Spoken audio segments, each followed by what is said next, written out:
صاحب یہ تو آپ اس طرح کہہ رہے ہیں کہ جو اس وقت قیادت ہے گراؤنڈ پہ انہوں نے خود لوگ جو ہیں حوالے کی نہیں یہ قیادت دیکھیں قیادت جو علی امین خان ہے، بیرسٹر گور ہے، عمر ایوب ہے، ان کی نیتوں پہ مجھے کوئی شک نہیں ہے، ٹھیک ہے نا، لیکن ابھی بھی ایسے لوگ ہیں جنہوں نے اس فیل میں سہولت کاری کی ہے۔ اگر تھوڑا سا عقل آپ لوگ لڑائے نا تو تھانے بانے آپ کو مل جائیں گے۔ یار نام چھوڑو، میں آلریڈی سنے نا، آلریڈی میں بھگت چکا ہوں۔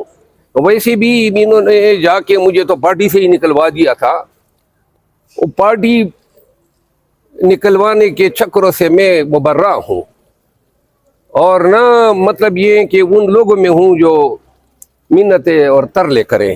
لیکن ایک بات بتا دوں کہ یہ احتجاج، یہ جو پالیسی، ہماری ناکامیاں پہ در پہ، سب سے بڑی ناکامی یہ ہے کہ کس طرح ہمارے 11 سے 15 لوگ جو ہیں بک گئے، یہ ناکامی ہے، کیوں کر ہم ان کو سنبھال نہیں سکے، اور یہ ہر چیز میں ہم ناکام ہو رہے ہیں۔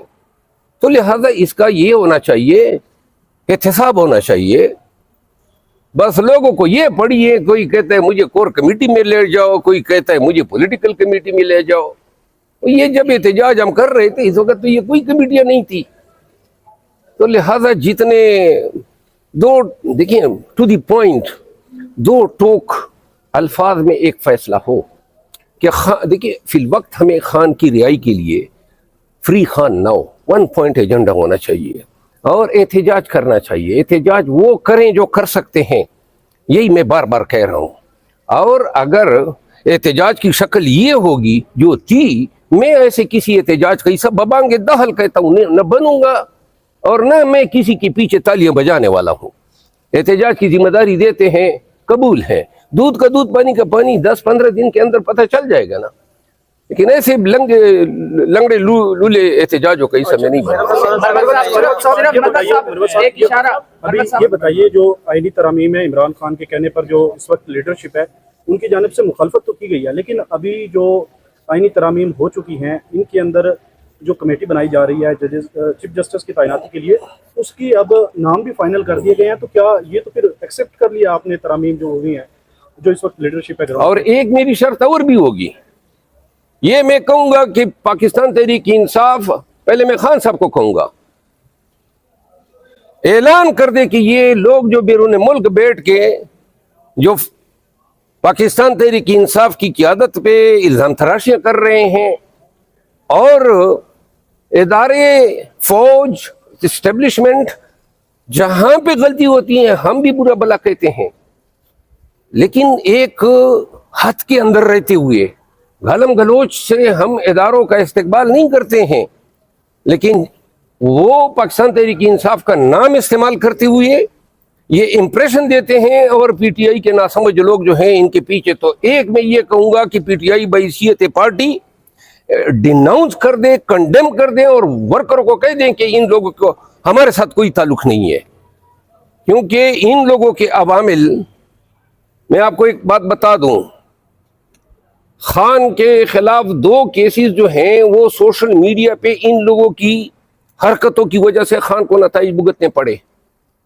بہت ساری چیزیں جو ہیں وہ اس کے قیمت جو ہیں پی ٹی آئی نے ادا کی ہے، وہاں وہ یوٹیوب پہ ویوز بنانے اور پیسے کمانے کے چکر میں ایسی جو اختراعات کرتے ہیں، تو لہٰذا یہ چیز بھی میں سامنے رکھوں گا، نہ کہ صرف یہ 2-3 لوگ، بلکہ 6-7 لوگ ایسے ہیں جو سوشل میڈیا پہ پی ٹی آئی کو مس یوز کر رہے ہیں، اور ایسے لوگوں کو جو پارٹی کا نام استعمال کر رہے ہیں، ایسے لوگوں کو ڈیناؤنس کریں، تاکہ یہ چیز ڈسپیل ہو کہ پاکستان تحریک انصاف جو ہیں وہ اداروں کے خلاف گالم گلوچ کی حد تک آئی ہوئی ہے۔ سر یہ بتائیں کہ قاضی فاضل عیسیٰ صاحب 3 دن بعد جا رہے ہیں، آپ ان کو کی خدمات کو کس انداز میں الوداع کہیں گے اور کیا کہیں گے؟ بس میں شارٹ میں یہ کہوں گا کہ پاکستان کی تاریخ نے جسٹس منیر پرو پیدا کر دیا، باقی جو ہیں حساب ہوگا تمام منصفین کا، اور منصفین کا حساب بڑا ہی نازک بھی ہوتا ہے اور بڑا سخت ہوتا ہے۔ جو اس ایک سال میں پاکستان کے اندر اور پی ٹی آئی کے ساتھ اس عدالت میں ہوا وہ ایک تاریخ ہے. اسی لیے تو بلاول بھٹو زرداری صاحب نے جب اس کی شان میں تعریفوں کے پل باندھے تو میں نے کہا تھا کہ آپ کا یہ بیان آپ کو سوٹ نہیں کرتا ہے.